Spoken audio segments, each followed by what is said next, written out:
Salam alaikum Mazurfillaoun, bonsoir. Aujourd'hui, à part les barons du régime, leur parentèle, leur clientèle et leurs députés qui votent les lois qu'il faut pour finir de rasier ce qui reste, tout le monde vous dira que la loi des finances 2016 est un des nombreux dispositifs légaux qui permettront au même régime et à ses copains coquins d'en finir avec la vache à lait, de la bouffer toute crue et de s'en aller finir de couler des jours heureux loin de ce malheureux pays qu'ils auront désossé jusqu'à sa dernière phalange. Mais avant de venir à ce sujet du bradage annoncé du pays, essayons de revenir un peu en arrière de façon lapidaire pour essayer de comprendre comment nous en sommes arrivés des années de discours du socialisme de la sieste à ces poussées délirantes du capitalisme débridé.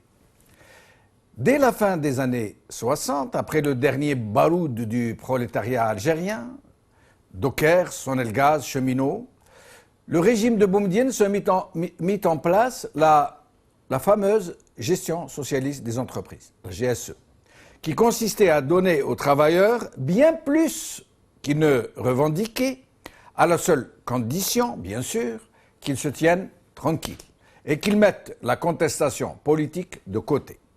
Et ainsi, tout le secteur public industriel devint une sorte d'espace pour neutraliser le potentiel politique de la classe ouvrière, de la même manière que la révolution agraire allait servir à mettre en boîte les travailleurs de la terre. Le socialisme avait bon dos. Les usines avaient désormais pour principale vocation d'absorber tout le chômage et d'allouer aux travailleurs des salaires à ne rien faire, ou alors de maigres prestations en échange de PRI, de PRC, primes de rendement individuel, primes de rendement collectif, et même de bénéfices de fin d'année, alors que leurs usines étaient toutes, sans presque aucune exception, en déficit, en rouge, comme on disait à l'époque. On distribuait des primes de rendements et des parts de bénéfices aux travailleurs des usines qui travaillaient à perte et dont les produits étaient d'une qualité plus que douteuse, quasiment invendable. Ça a eu le mérite pour le régime d'acheter la paix sociale. Et la planche à billets aidant, tout le monde travaillait, tout le monde pouvait aller au marché, dans un marché qui se distinguait par la pénurie, l'anarchie, la mauvaise qualité et le manque. Mais l'un dans l'autre, et mis à part la nomenclatura FLN de l'époque et les officiers de l'armée, qui vivaient dans un luxe relatif, tout le monde vivotait, un temps soit peu, dans la sécurité et la certitude que le mois prochain, le salaire sera versé malgré tout. Après Boumedienne, sous le régime de Chedli et sous l'influence dévastatrice d'un certain Larbi Belkher, Rabbi Rahmou ala kullati hal, il fut décidé de siffler la fin de la partie. Sous le prétexte de mettre fin à une situation ubuesque et dans un climat de crise économique sans précédent, alors, et sous l'effet conjugué de cette crise due principalement à une gestion catastrophique du pays depuis son indépendance, comme sous l'effet des injonctions du FMI et des appétits libérés d'une nouvelle bourgeoisie comprador, il fut donc décidé de restructurer, le grand mot, restructurer, le secteur industriel public. Plus d'1 million de travailleurs, 1 million de travailleurs furent licenciés, avec des indemnités de départ relativement rondelettes pour faire passer la pilule sans faire exploser la rue. Presque tout le patrimoine foncier des entreprises fut bradé à vil prix aux clientèles du régime, celles qui constituent aujourd'hui les plus grosses fortunes du pays. Le signal du départ de la restructuration fut donné par un décret d'octobre 80 qui passa littéralement inaperçu. Pour lancer la machine à démanteler, le régime Chedli Belkher entreprit de le présenter sous le nom de restructuration des entreprises. C'est un cabinet conseil américain, parmi les plus connus au monde, McKinsey & Co., qui fut sollicité à prix d'or pour évaluer le secteur industriel public et proposer les voies et moyens de sa restructuration. Ce qui allait être présenté comme une réorganisation structurelle et qui allait être menée en deux principales étapes, allait produire d'abord un éclatement du secteur pour le rendre plus soluble. Avant sa neutralisation, puis son bradage, 70 grandes entreprises de très grande envergure, si je peux dire, seront atomisées en 474 entreprises de moyenne et petite taille, en plus des 779 entreprises de wilaya et de 1086 entreprises communales. Puis, après l'avant-dernière phase du démantèlement, qui a consisté à vider les entreprises de leurs composantes humaines, en renvoyant, comme je l'ai dit, 1 million de travailleurs à leur foyer, pour la plupart très loin de l'âge de la retraite, le régime changea de politique d'investissement. Il ne soutenait plus les entreprises défaillantes, ou alors au compte-gouttes, jusque dans le versement des salaires qui étaient l'objet de rudes négociations chaque mois, pour faire peser le spectre de la faillite sur les entreprises et les pousser à dégraisser, comme on dit, plus vite, et au pas de charge, dans un climat social de grande débâcle. Tout a été entrepris de façon laborieuse pour préparer le bradage du secteur public aux nouveaux riches, tous clients et parents des barons du régime. En parallèle à ce méga démantèlement, tous les circuits de distribution, jusque-là sous le contrôle du secteur public, ont été soudainement libéralisés pour le profit des mêmes clientèles et des mêmes parentèles. C'est à cette époque que naquirent M. Blé, M. Semoule, M. Sucre, M. Médicament, M. Bière, M. Ciment, etc., etc.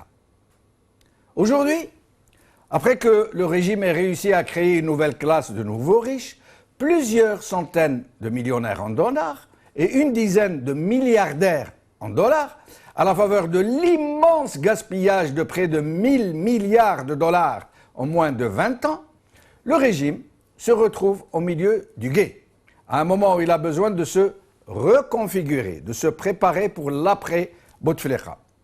Et le scénario qui va bientôt être joué à partir de l'acte 1, qui sera la publication du projet de nouvelle constitution, le régime a besoin que ses alliés occidentaux le soutiennent inconditionnellement dans ce qui va sembler aux Algériens une perspective absolument inacceptable. La France a déjà donné son feu vert, parce que sa propre raison d'État et l'évaluation de la situation par rapport au régime actuel font qu'elle ne trouvera jamais meilleur partenaire, aux affaires comme à la guerre. Il reste, pour le régime, pour les nouveaux maîtres du pays, à gagner la sympathie des Américains, autre acteur incontournable pour toute recomposition de cette nature. Et comme il ne reste plus beaucoup d'argent pour lui donner sa part du gâteau à l'ami américain, il ne reste plus qu'à le faire participer non pas aux fruits de la rapine, mais au capital même, aux richesses naturelles, à lui brader des parts de la source mère de la richesse, les hydrocarbures et donc Sonatrach et ses filiales. La loi des finances 2016, qui a été adoptée dans un climat d'insurrection de certains députés, et certaines de ses dispositions, comme l'article 66 ou 71 et d'autres encore, laissent deviner quelques arrière-pensées. Le récent voyage de Bouchouerb, le ministre de l'Industrie aux USA, et la promesse de l'Algérie d'investir 260 milliards de dollars pour le plan 2014-2019, dans lesquels les Américains auront leur part, leur dit-on, procèdent de cette opération de charme pour les appâter. Aujourd'hui. Reporter. Une importante délégation à Dearborn le mois prochain. L'Algérie à la conquête des investisseurs américains. Par Younes Saadi. Le temps d'Algérie. la règle 59-49 sera assouplie, la promesse de Bouchouareb aux Américains, par Hafid Mesbah. L'expression. Il est attendu à Washington, Détroit et San Francisco, Bouchouareb à la conquête de l'Ouest, par Saïd Boussetta. Avec nous aujourd'hui pour en discuter, Ali Benouari, ex-ministre du Trésor, Qaddour Chouicha, vice-président de la Ligue algérienne des droits de l'homme et coordinateur du SESS, Alger, Hassan Haddouche, journaliste, Alger. Ali Benouari, merci d'avoir accepté notre invitation. Je vous remercie de m'inviter encore une nouvelle fois. Merci. Alors, Ali Benouari, votre lecture d'abord, en tant qu'homme politique, président d'un parti qui n'a toujours pas été agréé, comme vous le répétez souvent, comme vous le dénoncez souvent. Quelle est votre lecture de ce passage, j'allais dire en force, de la loi des finances 2016 ? Elle est en droite ligne avec tous les coups de force auxquels nous assistons depuis longtemps, pas seulement sous le monde économique ou social, mais sous le monde politique. Rappelez-vous, la Constitution en 2008, on a tordu le cou à la Constitution pour permettre un troisième mandat. Ali Benouari, je vais vous interrompre, nous vous entendons pas très bien. Je vous laisse avec le soutien technique, on va essayer d'arranger la connexion. Je reviens à vous dans un petit moment. Je reçois à présent Qaddour Chouicha. Qaddour Chouicha, merci d'avoir accepté notre invitation. Je vous remercie de m'avoir invité. Merci. Alors, Qaddour Chouicha, votre lecture de ce qui se passe, notamment de ces mouvements sociaux qui commencent à s'ébranler, comme la grève de SNV Rouiba, la grève de l'Etusa. Je pense qu'il faut d'abord inscrire tout ce qui se passe, non pas comme étant quelque chose de particulier, mais quelque chose qui s'est installé depuis fort longtemps. Bouteflika a été ramené, et si on se souvient de son discours, Bouteflika a été ramené pour appliquer un programme libéral. Donc ce n'est pas nouveau, certains essaient de nous faire croire que c'est nouveau, mais ce n'est pas nouveau. Il est venu pour appliquer ce programme.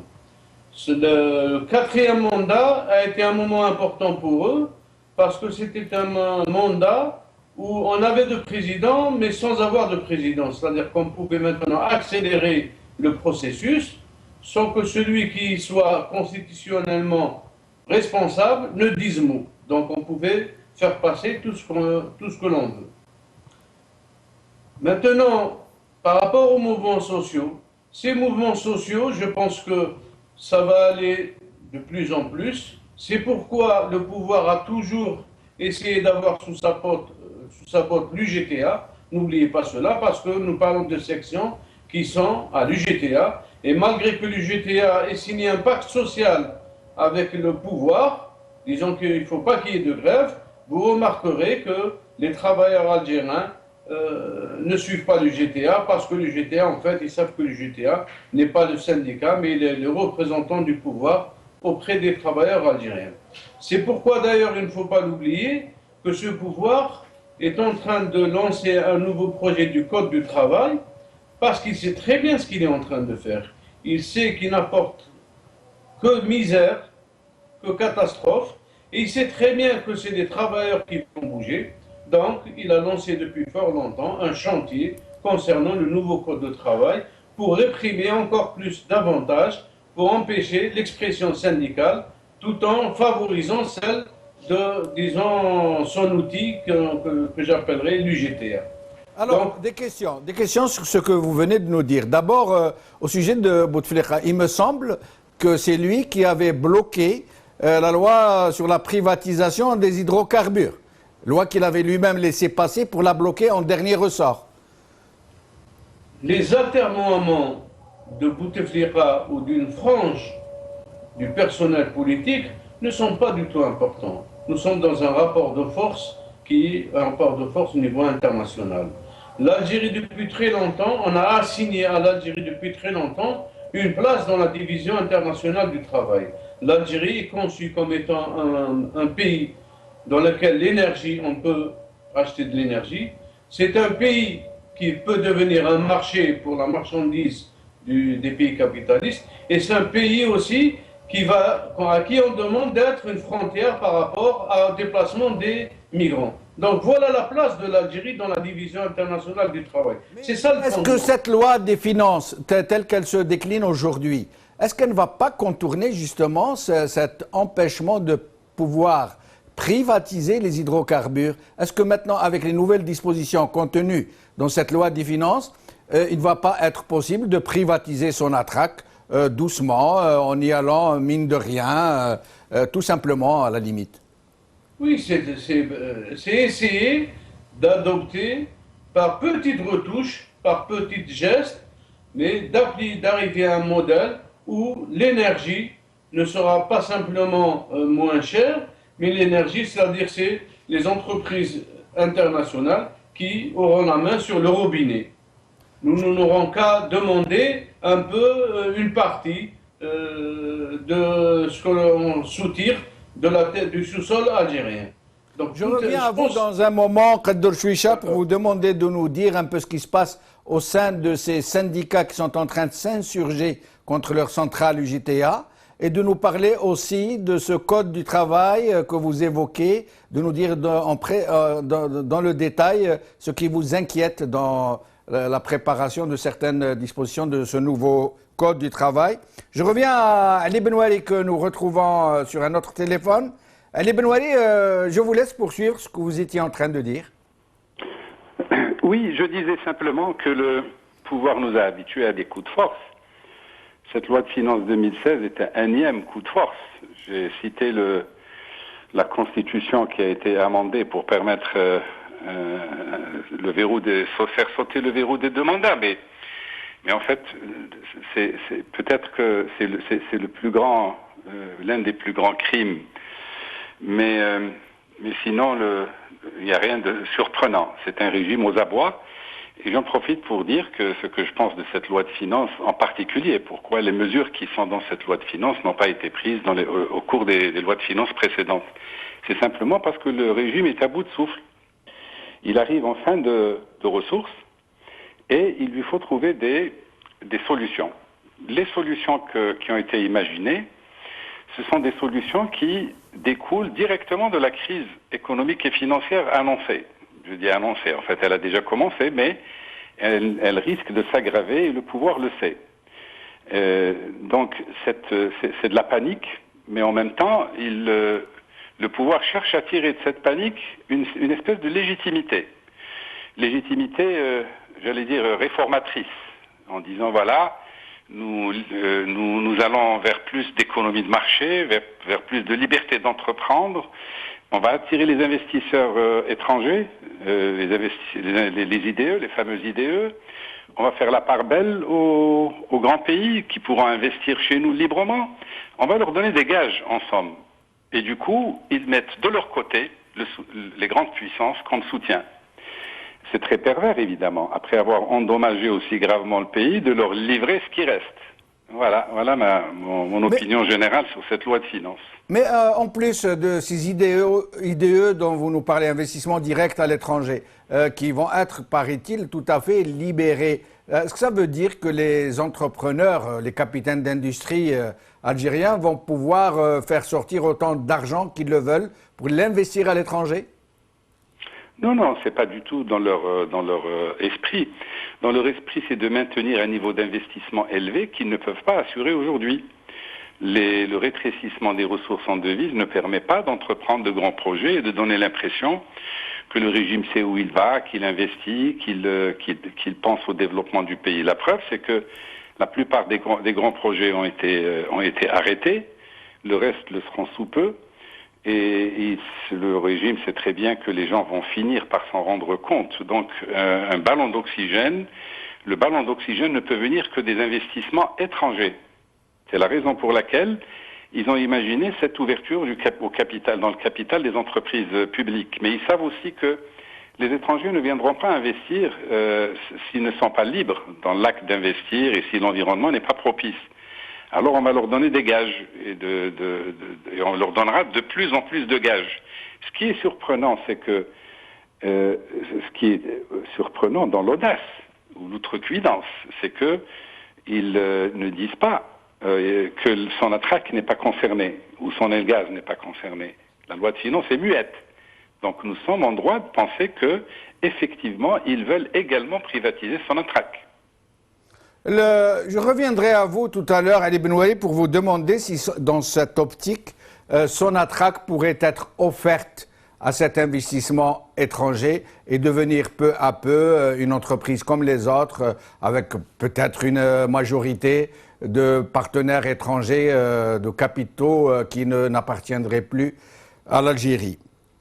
Avant d'accueillir Hassan Haddouche, je tiens à vous informer que la nouvelle vient de tomber maintenant, que Bouteflika a été hospitalisé en France aujourd'hui. Hassan Haddouche, merci d'être avec nous. Merci d'avoir accepté notre invitation. Bonjour. Bonjour. Oui. Alors, est-ce que vous pourriez d'abord nous faire une petite explication de texte, vous, journaliste économique, sur certaines dispositions de cette loi, notamment ces deux fameux articles qui font polémique, l'article 66 et l'article 71. Oui. Enfin, en fait, il y a trois choses qui font polémique. Peut-être que, si vous voulez, pour sortir des discours un petit peu généraux, parce que j'aime pas beaucoup les discours généraux sur la clientèle, la parentèle, la faillite, etc., du régime. J'aime pas beaucoup ça. Disons, moi, je préfère qu'on prenne des choses, qu'on dise des choses concrètes, si vous voulez, qu'on évite de faire de la géopolitique un petit peu comme ça, de tirer des plans sur la comète en disant que on va attirer les Américains et qu'on va vendre Sonatrach aux Américains. Tout ça, ça relève quand même un petit peu du fantasme, à mon avis. Ah bah dites-nous votre avis, Monsieur Haddouche, oui, dites-nous. alors voilà. Bon, moi je voudrais qu'on soit concret. Voilà, il y a une loi de finances qui a été votée. Bon, on nous dit c'est un coup de force. Bon, écoutez, à mon avis, enfin moi je fais partie des gens qui critiquent la politique depuis 20 ans, la politique économique mise en place en Algérie, même depuis un peu plus que 20 ans, depuis une trentaine d'années. Donc je suis relativement à l'aise par rapport à ça, disons.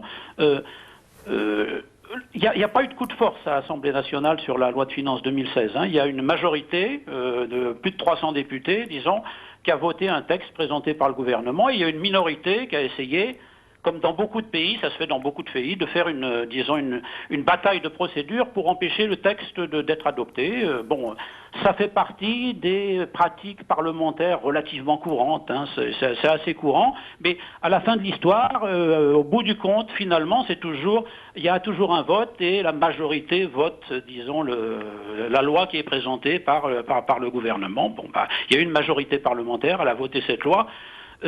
À mon avis, il n'y a pas eu de coup de force. Le coup de force, ça aurait été que la minorité impose son point de vue. Là, disons, il y a une majorité parlementaire, elle a voté le texte. Une toute petite remarque, je vous laisse poursuivre, c'est mon point de vue personnel.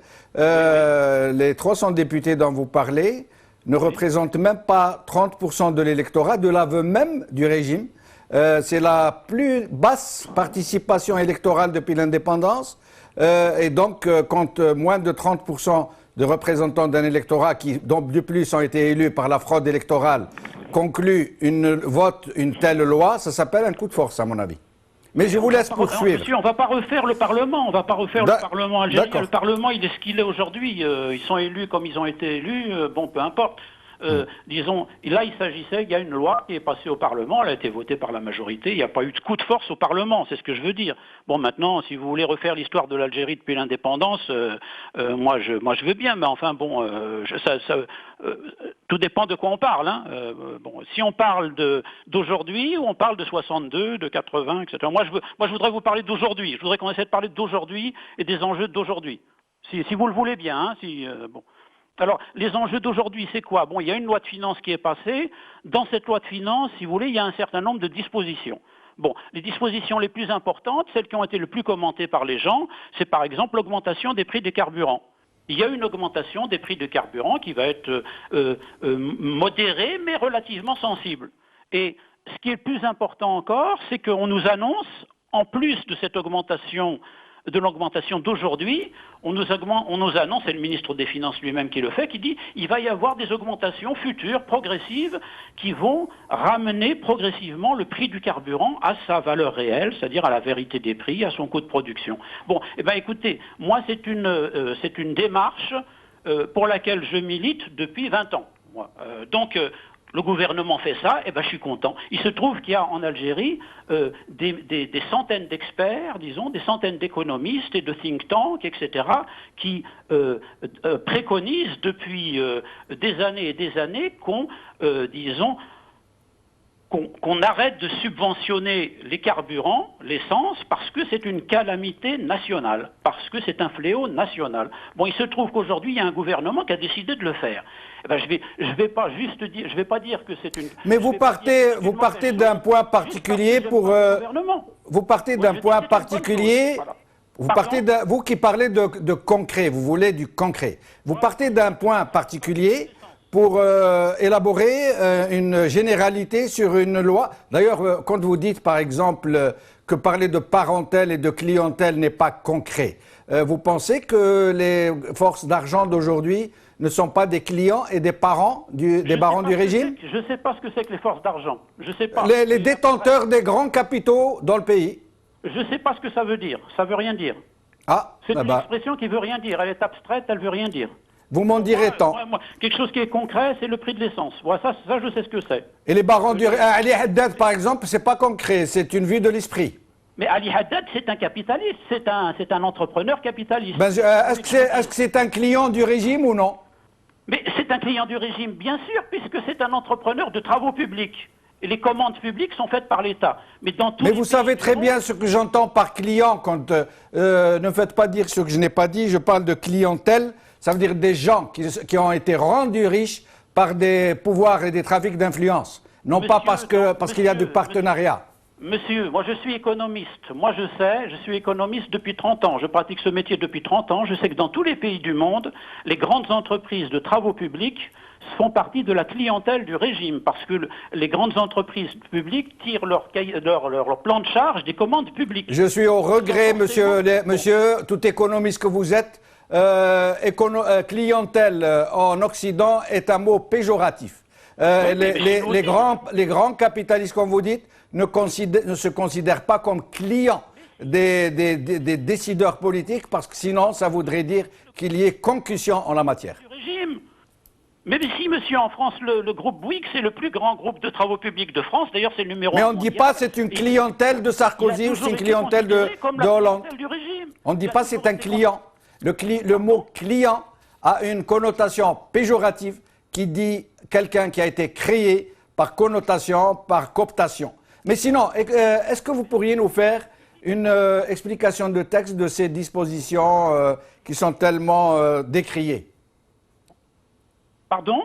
Est-ce que vous pourriez nous expliquer un peu le contenu de ces articles 66, 71? Alors, l'article 66. Oui. Alors, l'article 66, qu'est-ce qu'il dit? Bon, l'article 66 est un article qui a été mal d'ailleurs interprété par la plus grande partie de la presse nationale. Les gens se sont trompés. C'est-à-dire c'est un article qui prévoit que demain, si le gouvernement décide d'ouvrir le capital d'une entreprise publique, il devra garder une minorité de blocage de 34%.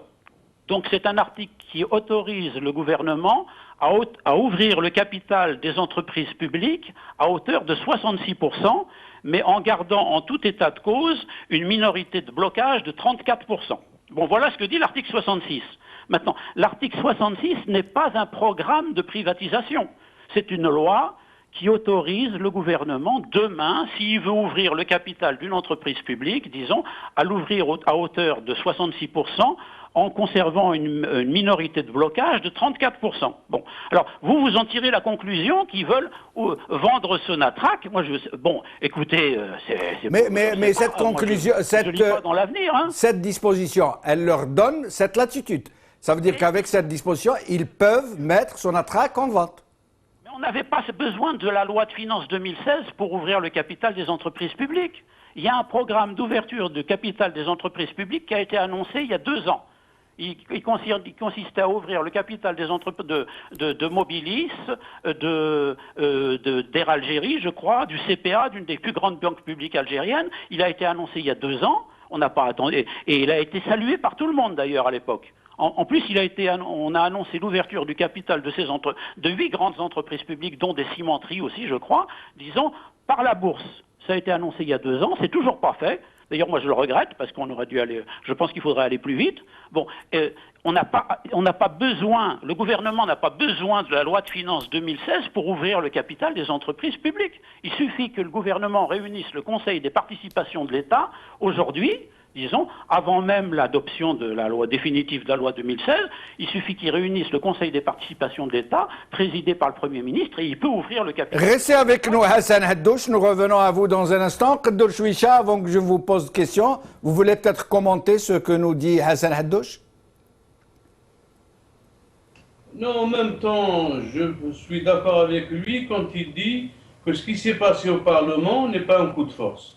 Parce que ce sont justement les partis qui s'étaient installés dans ce Parlement depuis très longtemps, alors que tout le monde savait que c'était un Parlement qui n'était pas du tout représentatif ni crédible, et issu de la fraude. Et maintenant, ces mêmes partis jouent aux vierges effarouchés en disant non, ils sont en train de vendre l'Algérie, alors que comme moi, je dis que ça fait très longtemps que notre pays est à vendre, quoi qu'en pense notre cher économiste. Et puisqu'il veut du concret, moi je pense qu'il faut parler de concret, il a raison. Si on veut parler des prix mondiaux du pétrole, je pense qu'il faut aussi aller parler des salaires mondiaux. On ne peut pas donner à un Algérien un salaire de 150 € et lui proposer de lui vendre de l'essence à 20 € ou 30 €.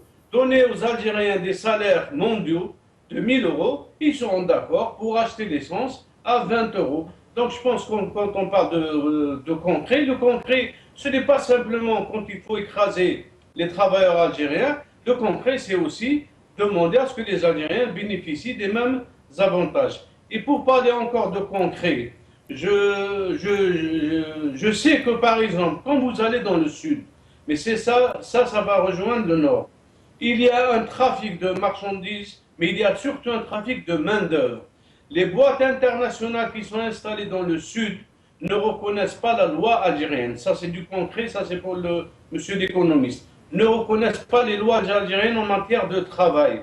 Les sous-traitants qui font de la marchandisation de la main-d'œuvre, ça existe en Algérie, ça n'existe pas dans un autre pays. C'est-à-dire qui prennent des Algériens, qui les louent à des entreprises et qui font un bénéfice très grand par rapport à cet acte, alors que normalement c'est interdit par la loi. Et justement, le nouveau code du travail c'est d'élargir ce phénomène, c'est-à-dire le fait de la marchandisation de la main-d'œuvre en Algérie. Donc je pense que le concret, ce qui nous intéresse, nous justement, c'est le concret. Et pour revenir à ce que je disais, ce n'est pas tant simplement la loi de finances de maintenant, parce qu'on fait comme si avant cette loi de finances, on était installé dans un régime qui plus ou moins respectait ou bien protégeait l'économie algérienne. Mais c'est absolument faux. La loi de finances n'est qu'un aboutissement et qui n'est pas final. Ça va continuer. On a l'habitude maintenant avec ce pouvoir, quand il s'installe dans un programme, il a compris qu'il faut le faire par petites touches. Je rappelle à ceux qui l'ont oublié que Bouteflika, à l'issue de sa première élection entre parenthèses, était parti à Davos en demandant aux investisseurs au niveau international de venir en Algérie en leur disant « Nous allons rendre le travail beaucoup plus flexible en Algérie. C'est-à-dire vous pouvez venir et vous comporter comme bon vous semble avec les travailleurs algériens. » Ça, c'est du concret. Et c'est pourquoi nous aboutissons autour de 2015 à un nouveau code du travail qui veut essayer maintenant d'installer de façon beaucoup plus claire, beaucoup plus profonde, la précarité dans le travail. Et par rapport à ce que vous me disiez tout à l'heure, le pouvoir défend l'UGTA parce que il considère que l'UGTA, c'est son représentant auprès des travailleurs. Et c'est pourquoi en même temps, il nous bloque, nous, les syndicats autonomes. Je rappelle que nous avons déposé un dossier d'un syndicat pour les enseignants supérieurs depuis 3 ans et que le pouvoir refuse l'enregistrement. Je rappelle que nous avons créé avec d'autres syndicats la CG, la SGATA, c'est-à-dire la Centrale Générale, la Confédération Générale Autonome des Travailleurs en Algérie, et que de la même façon, le pouvoir algérien refuse l'enregistrement. Ce qui ne nous a pas empêché d'adhérer à la Confédération syndicale internationale. Donc, je pense que quand on regarde tout ça, en même temps, on a une politique économique claire qui veut nous installer dans un pays de troisième zone, pas simplement de seconde zone, qui est soumis au niveau international, qui est complètement soumis, et qu'en même temps, il nous refuse de nous laisser les moyens de nous... Khadour Chouicha, quand on sait que la plupart des travailleurs, la majorité des travailleurs, notamment ceux du secteur hydrocarbures, sont placés sous la coupe, je ne dis pas représentés, je dis placés sous la coupe de l'UJTA. Et donc, comment d'après vous, est-ce qu'ils vont accepter, sachant maintenant que c'est dans leur maison qu'il y a péril, que demain Sonatrach peut être bradé. Est-ce que vous pensez qu'il va y avoir un vent de rébellion au sein de cette corporation UJTA, à Sonatrach notamment? Je rappelle qu'il y a eu de très grandes grèves au sud, au niveau de Sonatrach même, la maison mère, et ce même contre l'UJTA. Donc il y a eu des grèves immenses de travailleurs qui travaillent au sein de la Sonatrach. Donc ce n'est pas nouveau. Et ces travailleurs, quand ils avaient constaté que l'UJTA était en fait contre les travailleurs, avaient même demandé la création d'un syndicat autonome représentatif. Mais vous savez, il y a deux modèles. Il y a le modèle mexicain. Le Mexique a fait en sorte que la centrale syndicale officielle puisse rester dans le secteur des hydrocarbures en faisant en sorte qu'il y ait des partages des bénéfices avec ceux de la centrale syndicale mexicaine et le pouvoir. Le Nigeria a adopté une autre politique. Il a essayé de réprimer le syndicat au niveau du secteur des hydrocarbures. Donc nous, je pense que nous devons faire en sorte qu'au sein de Sonatrach, au sein de Sonagaz, et c'est ce qui se passe actuellement, il y a un syndicat qui a été agréé, enregistré au Sonagaz, mais que le pouvoir refuse de reconnaître alors qu'il a été enregistré par le ministère du Travail. Donc c'est pour vous dire que dans des secteurs sensibles, le pouvoir refuse aux syndicats autonomes de pénétrer et peut laisser ça sous la coupe de l'UJTA. Parce que l'UJTA n'est plus un syndicat. Je ne dirais pas n'est pas, n'est plus un syndicat, c'est un appareil syndical. Restez avec nous, Khadour Chouicha. Je reviens à Ali Benouari. Ali Benouari, peut-être quelque chose à répondre à Hassan Haddouche qui disait que lui préfère le concret, que tout ça, ce n'est pas très concret pour le moins. Je salue Hassan Haddouche au passage et votre autre invité aussi. Khadour Chouicha. Pour Hassan, j'ai envie de le recadrer un peu, ou de recadrer un peu le débat. Parce qu'on ne peut pas s'intéresser uniquement aux chiffres de la loi de finances 2016 et faire abstraction de tout son environnement. De la même manière qu'on ne peut pas prôner une politique économique sans moyens de contrôle. Prendre des décisions économiques nécessite que les décisions puissent être effectivement appliquées, contrôlées dans leur suivi, dans leur application, etc. Le premier des contrôles, c'est le Parlement, bien sûr. Nous parlons de cette loi de finances avec émotion parce qu'elle est censée être le cadre de contrôle qui permet d'éviter que de grosses erreurs ne soient faites. Mais cela étant, j'aimerais dire que je lui donne raison pour ce qui est du Conseil des participations de l'État. L'État peut très bien décider, grâce aux lois Hamrouche, aux lois 88-01 et suivantes, les entreprises publiques économiques sont organisées en la forme de sociétés marchandes avec un conseil d'administration, une assemblée générale et ont des actions cessibles. Et d'ailleurs, je précise que quand Bouteflika est arrivé avec Tamar, rappelez-vous, là, non seulement une liste d'entreprises, une première liste d'entreprises, puis une deuxième liste d'entreprises à privatiser a été établie, un processus a été mis en œuvre un processus extrêmement sensé, puisqu'il y avait un conseil de privatisation, il y avait une commission de contrôle composée de juristes, etc. Qu'est devenu ce processus? Il a totalement échoué, il faudrait peut-être qu'on en parle. Cette loi de finances, l'article 66, est l'héritier des échecs précédents. Donc j'ai envie de dire, c'est pour ça que je dis à Hassan Haddouche, on ne peut pas faire uniquement de l'économisme dans ces affaires-là. Cet article 66, s'il est venu aujourd'hui, ce n'est pas par hasard. Il est venu dans un contexte de raréfaction de ressources. Est-ce que pour autant c'est une mauvaise décision? Non, pas du tout. Il faut privatiser les entreprises publiques qui évoluent dans la sphère marchande. Il faut le faire. On ne peut pas continuer à doper les entreprises non performantes au détriment de l'économie nationale. Donc le principe, il ne faut pas le remettre en cause. Personne ne le remet en cause. Maintenant, quand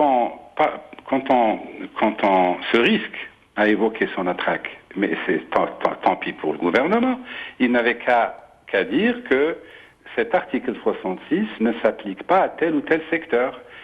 Et ne l'ayant pas fait, nous sommes en droit de considérer, comme tous les Algériens, que toutes les entreprises publiques sont concernées. Et c'est faire preuve si vraiment l'intention du gouvernement n'était pas d'aller jusqu'à son attraque, je dirais que le gouvernement a fait preuve d'une extrême légèreté. Parce que, rappelez-vous, l'émoi dans lequel a plongé le pays il y a 25 ans, et Hassan Haddouche s'en rappelle certainement, j'étais au gouvernement à l'époque, on disait on veut privatiser son attraque, on veut privatiser, ce qui était faux.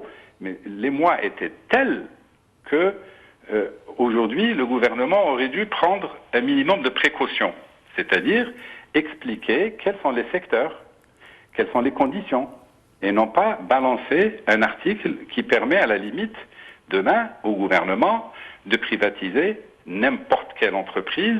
34%, ce n'est pas la minorité de blocage, ce n'est pas du tout un obstacle, ce n'est pas, comment dirais-je, quand un propriétaire décide de se dessaisir de ses biens et qu'il décide de garder 34%, qu'est-ce qui lui reste comme moyen de contrôle? Rien du tout.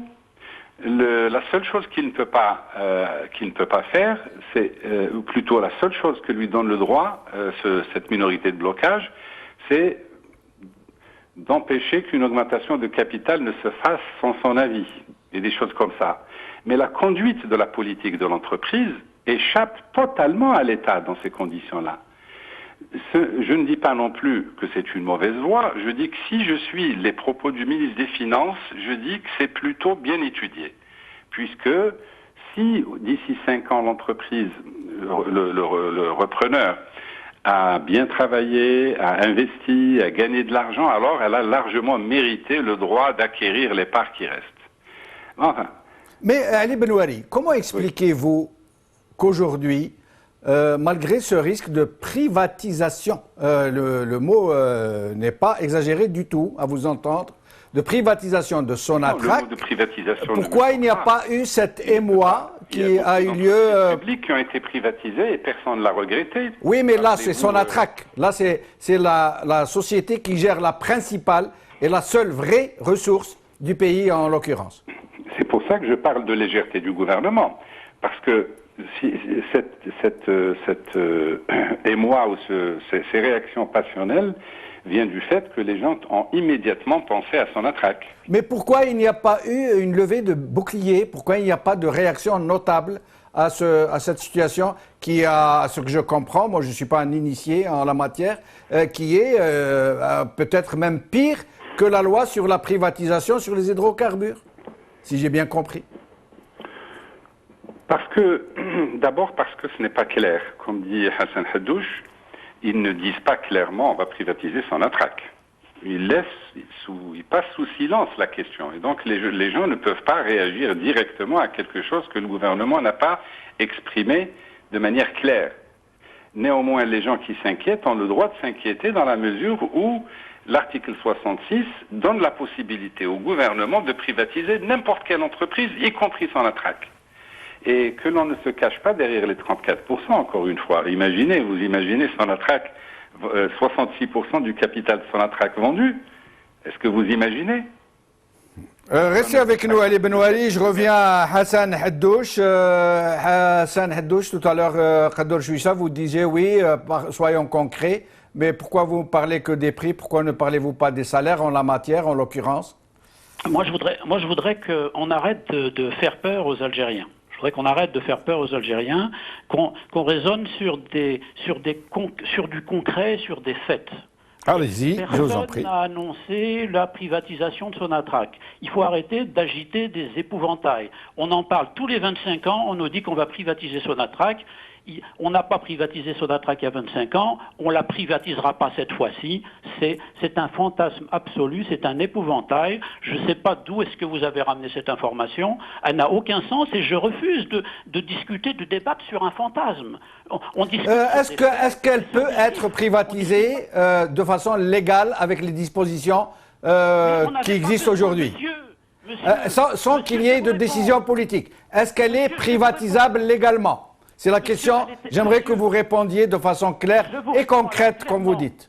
Je vous réponds clairement. Oui. Monsieur Benouari vient de vous le dire, il vous l'a dit à demi-mot. On n'a pas besoin de la loi de finances 2016 pour privatiser Sonatrach. On aurait pu le faire il y a 20 ans. Oui, mais est-ce qu'on peut la faire avec les dispositions qui existent? Les dispositions qui existent légales, est-ce qu'on peut privatiser Sonatrach? Je viens de vous dire, on pouvait le faire il y a 20 ans. Oui, mais est-ce qu'on peut le faire maintenant, sans qu'il y ait... On peut le faire maintenant. Très bien. On peut le faire aujourd'hui. Très bien. Donc elle est privatisable. Donc elle est privatisable. Elle est privatisable théoriquement, bien sûr. Voilà. Il suffit qu'il y ait une décision politique pour que ça se fasse dans toute légalité. Mais ça pouvait se faire il y a 20 ans, il y a 10 ans, avant-hier. Ça peut se faire n'importe quand. Si le gouvernement le décide, il peut le faire. Mais, dans ce cas, pourquoi ne pas avoir mis des chicanes légales pour empêcher cette extrémité?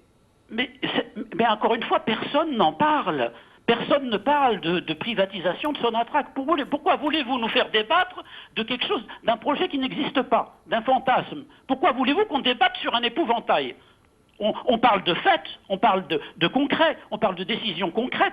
Il y a suffisamment de décisions concrètes annoncées dans la loi de finances 2016 pour qu'on ait suffisamment de matière à débattre sans parler d'un épouvantail, d'une décision qui n'existe pas, qui n'est envisagée par personne. Mais excusez-moi, Hassan Haddouche, excusez-moi. Moi, j'appellerais épouvantail une éventualité qui reste dans l'ordre de l'impossible et que moi j'arrive et je l'agite. Ça veut dire que la loi ne permet pas de privatiser Sonatrach et que moi j'arrive là sur mon grand cheval et que je dis « Ah, ils vont privatiser Sonatrach, attention !» Or, il y a aujourd'hui un dispositif légal qui permet aux politiques de privatiser Sonatrach sur une simple décision sans passer par le recours à la souveraineté populaire ou à un référendum ou à n'importe quelle autre constitution. Donc ce n'est pas un épouvantail.